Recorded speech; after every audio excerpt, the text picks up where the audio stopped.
She's an edge-dwelling, truth-seeking, earth-loving mischief maker who is passionate about how we can each midwife a culture of deeper connection to our bodies, each other, and our planet.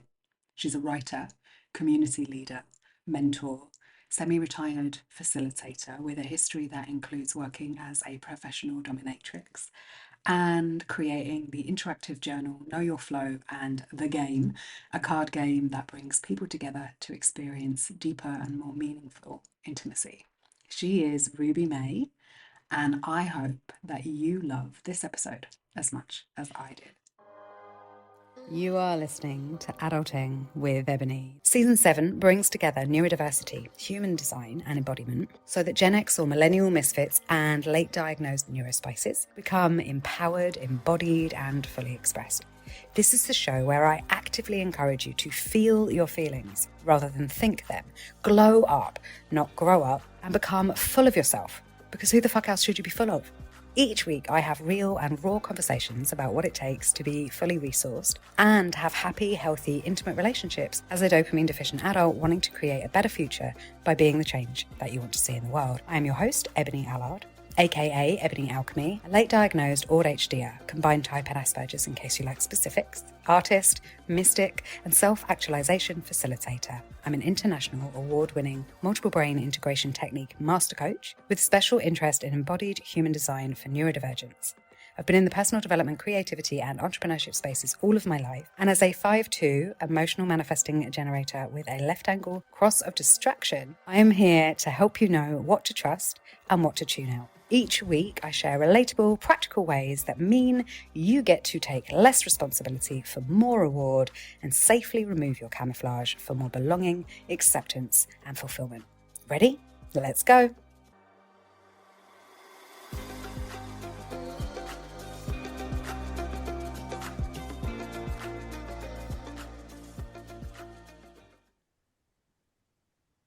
Hey, Ruby. Thank you so much for coming and having this conversation with me. Yeah, you're welcome. Yeah, like I have no idea where we'll go. But I wanted to talk a little bit about adulting and intimacy and relationships and aging and kind of how that changes those things. And you seemed like the perfect person to have that conversation with. So welcome. Thank you. You have been doing this sort of work or researching and studying and being in the world of intimacy and sexuality and shadow work and all of that juicy stuff for a while. And I'm curious if we think of adulting as maturing or initiating into those things, is there anything that you have noticed or that actually leads us to being somebody who can adult in terms of intimacy? Yeah, good question. Wow, there's so much to possibly dive into. The first thing I think that comes to mind is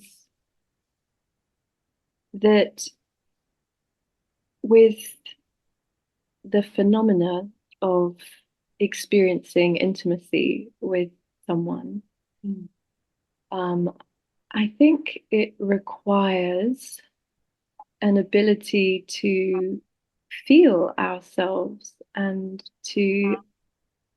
there's this metaphor of kind of switching the lights on in a house, right? So being able to connect with the different parts within you, what's alive, and the complexity of being human. Like it's never just one thing, is it? My friend Christy describes it as being like an inner village that lives inside us.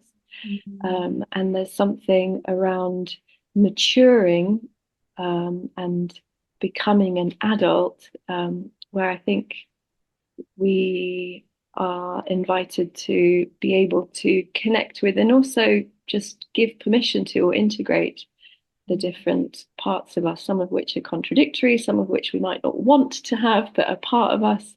And so I associate adulting, one thing, with um, yeah, being at home with our inner village and all the different complexities that give us our human experience. Um, yeah, and then there's something around,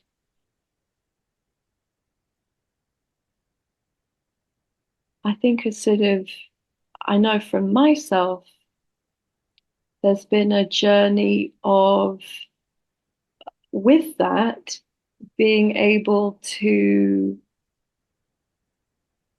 take responsibility Mm. for who we are and what our experience is. And then we're faced with the way we all project onto each other. Yeah. Um, so noticing when we get a bit finger pointy, we get triggered by someone, and being able to take responsibility and look at, okay, what's really happening inside me that is making me have this intense reaction. Say I get really angry with someone, or I feel super rejected by someone.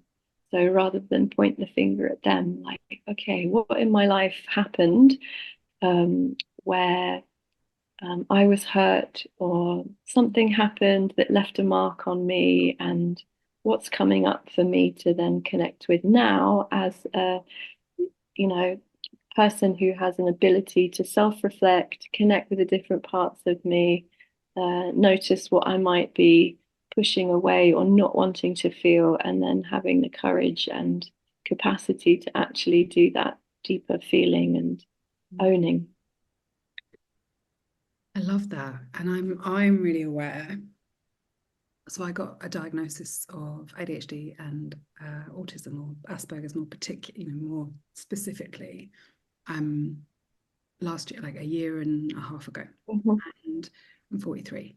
And I didn't do it because I wanted support, actually. I kind of did it as a qualification, if you like, because I saw these patterns in all of my mhm, clients, and I wanted to continue helping them. And it felt like, literally, it felt like a qualification of like, yes, me too, and I can relate to you. And actually, that's not. I mean, yes, that has happened as a result. But the other thing that's happened is I've, through this new lens, discovered or had a kind of oh moment around particularly my intimate relationships, mhm, and how I've never, not never, if I look back at the trajectory of intimacy and sexuality and and like vulnerability and communication and interoception and like all of those parts that for me are like now what a relationship is for. But even that, like looking back and going, what was a relationship for when I started having them, or exploring that stuff? I can just see so much shift, so many changes, and so much has shifted.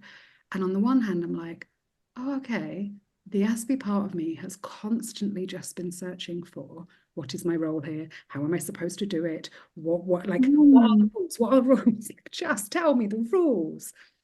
And then there's this other part, which is also like quite slow in terms of, whereas the rest of me is very fast.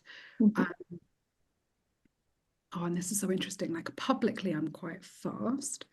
And mhm, then privately and like inside of me, and therefore inside of my primary relationship or intimate relationships, I'm really slow and or much more yin, particularly if I'm wanting to be in that space. mhm, So all of that together, like when I hear you talking about maturity in relationship, my honest internal response is, fuck, it's just so much mhm. all at once.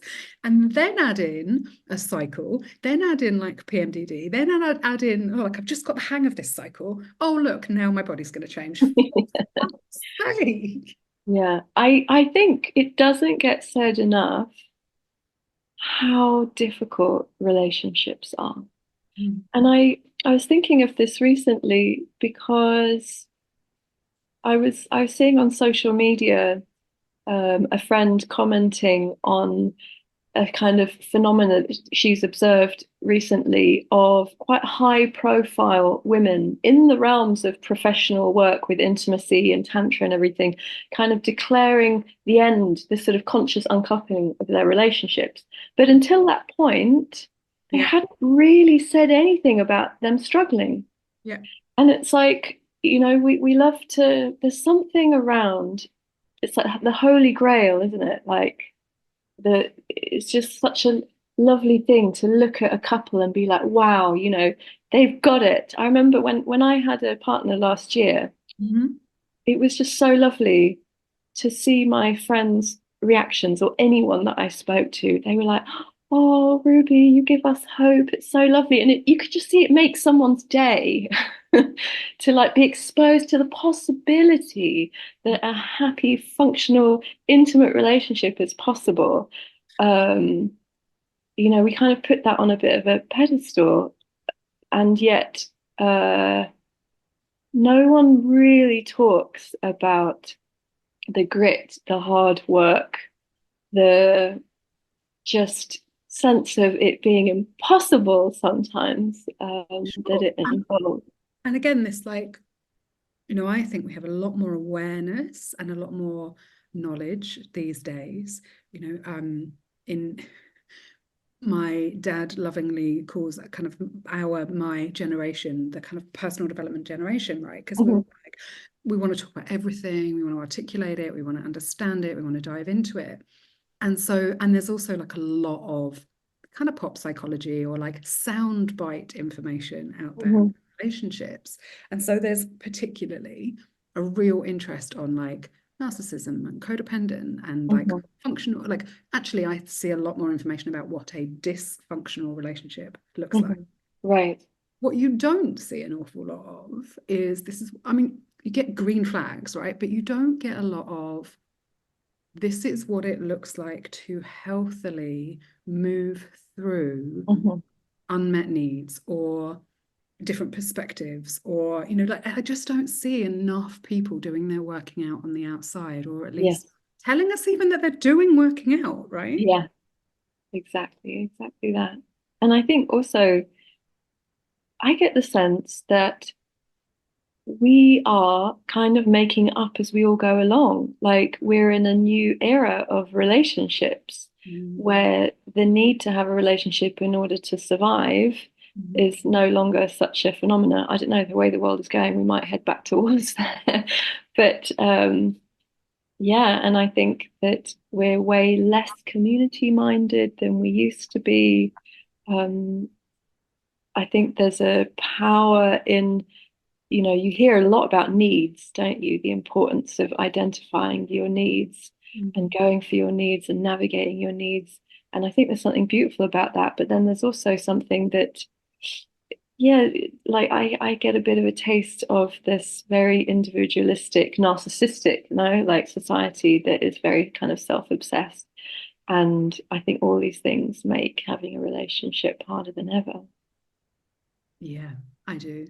And I think there is this evolution. And I also think there's a divide because when something is changing, you get two groups, or well, mostly as human beings, right? The only constant is change and death and rebirth. And yet we're fucking terrible at change, right? Like we do not know what to do with it. And so we freak out into, I'm just going to sit and watch and see what happens. But also then we get the like, I must have a camp, I must have an opinion. And some people are like, we must go back to when men were men and women were women. And then there are other people who are like, just understand that there are 1,000 different ways of relating. And Yeah. again, personally, I'm like, yes, all of this. And a spectrum is not a line, it's a circle. Mhm. And I flip between having some sense of certainty around like how to do this and like trying it out and wanting to be in the game at all. And then I have other moments where I'm like, fuck the game. I'm all right on my own. Like I just need a moment. Like there's no point in relating. It's too hard, right? Mm, Like I don't have time for this. I've got to provide for myself. And I think I don't think I'm alone. mm. Mm. Yeah, it's the word that comes to me is that it's just so humbling. Yeah. Mm. I did I interviewed a whole bunch of people a couple of weeks ago on the topic of being single. Mm. And it's interesting because usually when I put things out there, I always get people commenting and people responding or people saying, thank you so much. And I got so little, basically zero Mm. feedback from that. And it made me so curious about do we just not want to think about being single? Like, is there something around being single that's just not very sexy? And yet, um, yeah, the opportunities that being single gives us, and the yeah, the capacity to create and tend to your foundation so that you are able to relate to someone, I think is a really important topic. Mm. So one thing that's been surfacing for me, because I've been single now since October, is yeah, this I think like my friend Gayatri calls it like we're wired for worship. Mm. And there's something innate in human beings that we want, I don't know, we want to have a sense of the sacred. We want, there's something in us. I feel like there's something in me that is just here for union. Um, and I think the easiest thing to do is to project that onto another person. And there is something about this divine, masculine, feminine, whatever gender you are, but there's something around that divine union that touches, a really deep part of us. And I think it gets problematic when we take that need and we limit ourselves to putting that onto another person. Or I think that need is also hijacked by the whole consumer sort of culture that we live in, and the idea that stuff can fill that gap, or keeping ourselves busy can distract us from the pain of, not experiencing that sense of union. I'm going off on a tangent here, but Oh, no, I mean, I totally get. Actually, I was going to say two things. There was something you said earlier around that sense of community, right, and the individual, and I think you're tapping into something here. In that, I went to a wedding recently, and a lot of us, a beautiful kind of group of people, but many of whom had travelled quite a long way. mhm, And for me, there was a lot of travel and quite a lot of expense mhm, to get myself to this place. And part of me was like, why am I even doing this? And it's like, actually, because this woman means a lot to me. And to be there, and she's asked, right? She's asked for her mhm, community to come and be and witness this wedding. And then they started with we could have just eloped. And the reason we didn't, the reason that we're having a wedding is because it takes a village, like it takes community. Like we were both sitting and contemplating, like, what is the difference? Like, why do people have a wedding? mhm. And in my lovely Aspie brain, I'm like, so they can show off their love. Um, and genuinely, like, I flip between so they can show off their love. Like, what I am like, why would I buy you a wedding present? You've already got the fucking prize. Like, I am that person. To your wedding if you want a wedding present, right? But if it's from this other place of like, actually, it takes a village. If you want a marriage to work, the reason that we have marriages is so that there's a really integral, important bit in the wedding where the person who's officiating says, will you, this couple's community, be there for them? Mm, And the idea that our community is there for a couple, I think, is disappearing. Or like mhm, that we are that, that we are there for each other. And so to tap into that thing that you said about consumerism, I think we also live in a society these days where it's like, yeah, you're not working next, like swipe, right? There must be a better version. Where's my upgraded version? Right? Whereas, those old school values of you know whether or not you like each other, you made a commitment, so you stay. And like if it was an old chest of drawers or a wardrobe that was made out of oak and it's not working anymore, you mhm, would remodel it or mend Mhm. it or fix Mhm. it. These days, we're like, I don't like it, it's not working, doesn't fit with my life anymore. I'm going to Mhm. chuck it out and I'll buy a new one. And I think, Exactly. yeah, for me, there's something in that. Mm. Yeah, I think that it's exactly at those crunchy points or where your needs don't meet, or I don't know, I feel like I experience my intimate relationships as being a series of little deaths, sometimes big deaths, you know, where the tension starts building and you reach a point where it kind of wants to explode or implode, and you need to take a step back and regather yourself and remove the hooks, or just bring everything back to yourself. And there is a sense of death, and then there is a sense of, okay, who are we now, and what is this relationship now? No, it's like a dynamic thing. It requires tending to, it requires presence, it requires um, being fluid and flexible, and uh, yeah. I think it also involves, oh, so this is another topic. And I'm like, how much time have we got? So I also think it involves truth. Exactly. Yeah, you die to the truth, basically. Yeah. And if we think about, so I want to talk a little bit about the game, your game, your Mhm. game, and kind of where that came from and what it's for and why people might want to use it, particularly if they find this stuff difficult. But for me, like one of the reasons for it, and if we're shifting from a time where we need a relationship for our physical needs, I think we're evolving into a space where we need stroke get to have a relationship, or primary one or whatever works for you, for our spiritual and energetic and emotional needs, Mhm. like because there's still all of that terrain. And for me, I see two sorts of relationships. I see the companionable sort, and I Mhm. see the growth sort. So there are Mhm. people who pick mirrors that are opposite them, and Mhm. then there are people who pick mirrors that are adjacent to them. Mhm. Um, and I don't think either is necessarily better or worse. I think they're Mhm. just a different experience that we've signed up for. But both involve a level of self-honesty and then a like courage to share that truth with the other.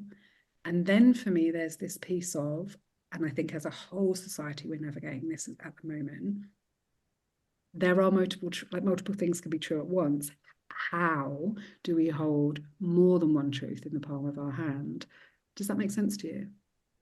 Yeah, I mean, it sounds like there's the invitation to hold the tension of having, yeah, I mean, the complexity Mm. of being a human and relating. And I feel like that's well, in my world and the people that I meet and see, I feel like that's what they want, right? Like they want to do better at this. They want to understand it. They want to not just keep switching people up and looking for a better model. Like they want to be able to stay. They want to be able to deepen their connection. Or maybe they're in a relationship and they're like, you know what, I haven't really been honest for years because I don't want to upset anything and I don't want it to break and it works as it is, and all of those things. And my assumption is that for those people who are like, how do I even start? How do I even start opening a new level of intimacy? Something like the game with a structure might Mhm. support them in that. What do you think? Yes, and it comes with a disclaimer or Yes, well, so does lifting. yeah. Yeah, for sure. Yeah, no, I mean, maybe just to begin with, I do think we can't just self-source everything from within, I think, or from our partner, or I think we do need help, whether that is connecting with people who you intuit are a little bit further along the journey Yeah. with their capacity for intimate relating, whether it's reading books Mm. and expanding your mind, or trying out exercises, whether it's going to workshops, whether it's working with a coach or a therapist. Like, I mean, we live in a Mm. most of anyone listening to this probably is spoiled for choice with the possibilities that are out there. And so I come from a background of working with groups and doing one-to-one work, but exploring the topics of intimacy. And way back, I worked with sexuality. I was never really a sex geek. I think I was interested in how sexuality just connects with everything. You know? There's so many different topics. I study psychology, so I'm just interested in human beings, and how we tick and how we evolve and how we grow. And I felt like there's a lot of people out there who long for a deeper connection with the people around them, but are a little unsure, like how to support that, or how to cultivate that. And not everyone can afford to work with a coach or go to a festival or workshop around intimacy. And so I developed this game called The Game. And it's basically 110 invitations to connect. And it's not just my invitations, but it's some of my very favorite facilitators who come from different fields of theatre, improv, and a couples therapist, someone who works with trauma, someone who works with play, just lots of different things. Mm. And someone asked me the other day, it's funny, I got invited to play it for the first time. Someone invited me to their house to play my own game.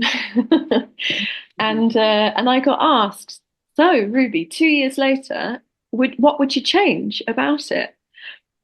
And I said, you know what, I wouldn't change anything. However, I realize now that it's more advanced than I thought it was. Because it's very simple. You know, you choose a card, you follow the invitation or not. It's so simple. Yet it requires a very important thing, which is self-responsibility. And also responsibility when it comes to the people you're playing with, because there's all these different invitations, some of which are very light and easy and playful. I play with my parents sometimes. Some of the invitations are really quite out there. I mean, out there. They involve a level of safety and ease with the people that you're playing with. Some of the invitations are around physical connection, not sexual, but, for example, having your head cradled by someone, or something like that, sitting back to back with someone, looking into someone's eyes. And if you're not good with boundaries, I mean, you can have a terrible time playing the game. You can put yourself guaranteed in some very awkward situations. And so that's my disclaimer, that it requires self-responsibility and being able, I think the most powerful thing is when you're feeling something that's uncomfortable, like you feel icky, you feel shame, you feel overwhelmed, that rather than kind of check out and go through the motions or just leave, you bring your experience into contact with others. So, there is a stop card in the game, and you are invited at every moment to be in contact with what's going on for you. Yeah, that is really, really important. And it's when I created my signature program, Misfit to Maven. So the book was called Misfit to Maven, from to and I wrote it 10 years ago, and the program itself, when it first came out, was called 80 Days to and has evolved a lot over the last 10 years, and is now Misfit to Maven, the fundamentals. And inside the fundamentals, you essentially learn how to, and not just from a cerebral place, but like you get to experience and embody those things, right? Like identifying what's going on for me, what is other people, what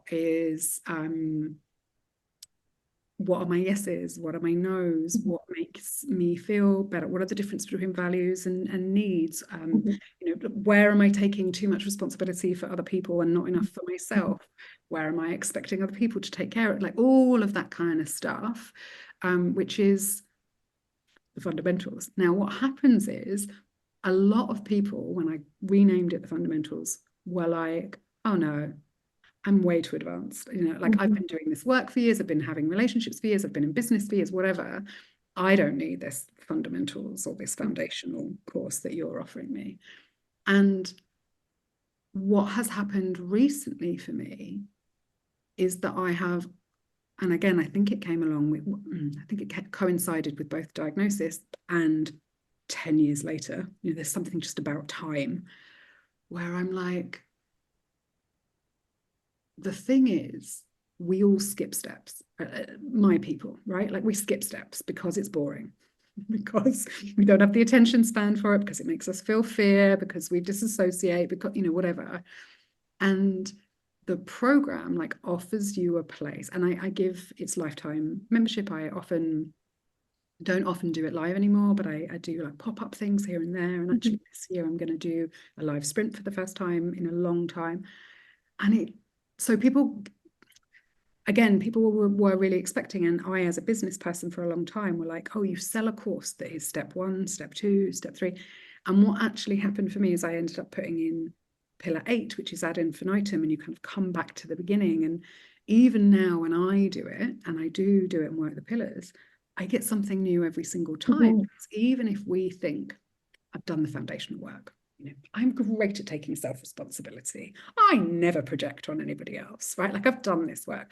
Mhm. Um, that's a lie. Yeah, I mean, it's never ending, right? It's not like we reach a destination and it's like, check, okay, done the work. It's like, life is gonna humble you, probably. It has a knack of doing that. Yeah. We evolve and we I change. I think also maybe there's something around living in a world that is starting to wake up to the need to learn the building blocks of adulting and relating, right? But it's still considered that, oh, those are soft skills or, not as important as all the other stuff. And so I imagine that, yeah, we often want to get on with the more glamorous stuff. Yeah, and I so because I've kind of refreshed the podcast this year, Mhm. I went back because I've been podcasting. This is the 7th season and my 7th year. Amazing. I know it's insane because I also I listened to the first episode and I was like, I'll have a go at doing 10, but I don't really do commitment. So we'll see. And I've changed the name and I've been explored different formats and done all the things that I do. But actually, again, before I would have looked at myself and gone, you can't commit to anything. And now I'm like, oh, you go all in. And when it doesn't work, you just keep changing direction, right? Like I can see myself differently now, which is lovely. But so I grew up with my dad, Alan Allard, who was a five rhythms teacher. He's a psychotherapist. He's Mhm. a yogi. He's a lot of things. He was an Aikido master. He's a very great man, very wise man. And a few seasons ago, I had him on the podcast Mm. about fathering, and it was a challenging and yet wonderful episode. And I listened back to it the other day. And right at the beginning, I asked him the first question of, what is adulting to you? And I'm also like, I know you're going to tell me that this isn't a word, right? Mhm. Mhm. And he does. He's like, back in my day, we were kids and then we were adults, and you had responsibility and you had this, that, and the other. And I share all of that because I get it. I get that the boomers in some ways like were adults and they had to adult very quickly or something. And then I also get that the next generation, like you said, we are leaning into, well, what does this actually mean? What does it actually look like? Not just to do it poorly, but to do it well and to unpick it. And so I I do think it is a verb. 7 years ago, there were lots of people who were laughing at me as I was like, adulting, haha. And now it's like, no, it is a thing that we get to do. And I can see that the different generations really view it differently as well. Yeah. Mm. Yeah, I find that so fascinating. And I think also maybe we're at a stage in our collective consciousness as humans where it's a painful mirror that we're looking into, right? There's just so much injustice and suffering and degradation around us. And so I think we're having to look at what does it mean to be a mature, responsible adult, because obviously the way that we've been doing it has just not worked out for us. So why is that, and what's going on, and what needs to change? And Yeah. I'm also fascinated in the need for initiatory experiences and how that's an aspect of a lot of indigenous cultures, stepping from youth into adulthood and a sort of mature evolution of ourselves, and how that's lacking in our culture. And um, yeah, I mean, there is a space for creating initiatory experiences. I think there's a need for that, but then there's also allowing our heartache and our losses and the most challenging experiences that we all, I think most of us, go through um, as a kind of death, rebirth, and evolutionary process. Yeah, I agree. I think there's two things in that. I think such a, I'm aware of what I'm about to say. Pluto's just moved into Aquarius, right? And if we look at the generations, actually the generations line up with where Pluto was, because I was a Pluto in Libra generation. And so of course we are looking at like, what is codependency, narcissism, relating, like responsibility, like all of those kind of things. And then we've got, all of these different because Pluto cycles like 20 years, so it's a different thing. And and again, you said, this collective consciousness that we are looking at, we are moving into Pluto in Aquarius, where it's about the collective, right? We can no longer, it can't be about the individual in the same way anymore. It has to be us looking. So this generation that are being born now are the Pluto in Aquarius generation. But then it's also no coincidence, because I don't believe in those things, that the people who are adults now were born of the generation that they were, so that they can bring reason, two sides, balance to it. But Mm-hmm. we're only going to make those changes if we, I don't know, work together, get honest with ourselves, like believe change is possible. There's all of those kind of things as well. Yeah, I find it fascinating. There was something else you said, but I'm not going to remember it because I got caught up. Which is probably a segue into wrapping up. And it's been so lovely just to explore this topic with you.